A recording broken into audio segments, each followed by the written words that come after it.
और अंग्रेजों से नहीं डरे तो हम भारतीय जनता पार्टी के लोगों से डरने वाले नहीं हैं। हमारे नेता राहुल गांधी जी और भूपेश बघेल जी कहते हैं डरो मत, हम कांग्रेस के कार्यकर्ता हैं, हम डरने वाले लोग नहीं हैं। देखिए, भारतीय जनता पार्टी हमेशा, मैंने कहा कि बदले की भावना की राजनीति करते हैं। मुर्दाबाद, मुर्दाबाद, मुर्दाबाद, बड़वा है, बड़वा है। हमारे साथ है निर्मल कोसरे जो चरोदा नगर पालिक निगम के महापौर हैं। अभी आशीष वर्मा जी के घर के निवास के पास पदुम नगर में मौजूद हैं। इनसे बात करते हैं। आज भूपेश बघेल जी ने अपने करीबियों पर छापे पड़ने पर ट्वीट भी किया है। क्या कहते हैं सर, इस कार्रवाई को आप किस तरीके से देखते हैं? भारतीय जनता पार्टी बदले की भावना से राजनीति करती है।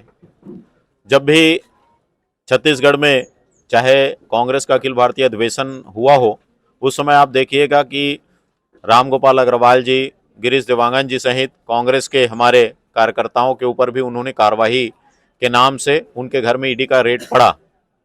आज जब माननीय मुख्यमंत्री जी का जन्मदिन है, ऐसे समय में जब कार्यकर्ता माननीय मुख्यमंत्री जी के जन्मदिन की तैयारी कर रहे थे, ऐसे समय पर उनके ओएसडी आशीष वर्मा जी, मनीष बंछोर जी और सलाहकार विनोद वर्मा जी सहित उनके करीबियों के ऊपर इस तरह से कार्रवाई करना बदले की भावना से प्रेरित होकर कार्रवाई कर रही है।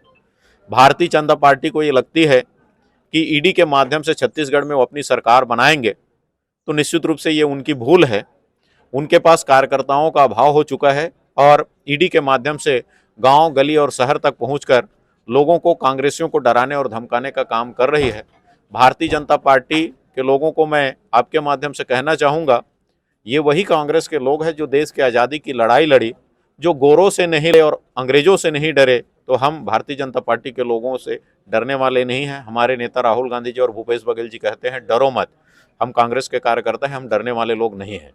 ये जो विरोध प्रदर्शन चल रहा है पार्टी का, ये ऐसा नहीं लगता कि कोई शासकीय काम में बाधा टाइप, या इसको किस तरीके से देखते हैं? ये सही है आपके हिसाब से?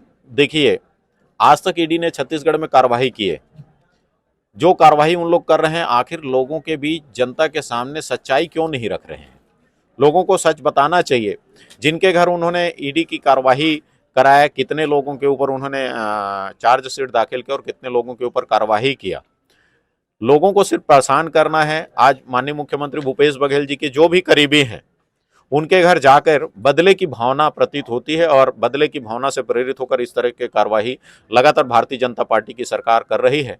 और निश्चित रूप से छत्तीसगढ़ की जो 3 करोड़ की जनता है, वो देख रही है। और पहले लोग सीबीआई और ईडी को एक सम्मान के दर्जे से देखते थे, लेकिन आज तो गांव, गली और शहरों में भी ईडी घूम रही है। मैं रमन सिंह जी के जो बहुत सारे उनके ऊपर, चाहे वो चिट फंड कंपनी के बहुत सारे मामला लगे, आखिर ईडी उनके घर क्यों नहीं? ईडी मध्य प्रदेश में उनकी सरकार है, आखिर ईडी वहां क्यों नहीं? ईडी छत्तीसगढ़ में भूपेश बघेल जी से नरेंद्र मोदी और उनकी सरकार, भारतीय जनता पार्टी डरी हुई है, जिसके चलते चुन चुन कर कांग्रेसियों के यहाँ ईडी के माध्यम से छापा पड़वाने का काम कर रहे हैं। आप लोग जो है किसी नेता के यहाँ जो विपक्षी नेता है ना, 2018 के बाद बहुत सारी बातें हुई कि हम कार्रवाई करेंगे, जो भ्रष्टाचार हुआ उजागर होगा। कोई नेता अभी तक जेल में नहीं गया जहाँ तक हमारी जानकारी में। ऐसा क्यों नहीं हुआ? देखिए, भारतीय जनता पार्टी हमेशा, मैंने कहा कि बदले की भावना की राजनीति करते हैं। हिंदुस्तान, भारत और छत्तीसगढ़ प्रजातांत्रिक लोकतंत्र है। यहाँ लोग, जनता जो है यहाँ अपने मत के माध्यम से लोगों को यहाँ जनमत देती है और अपना विधायक, अपना सांसद चुनते हैं।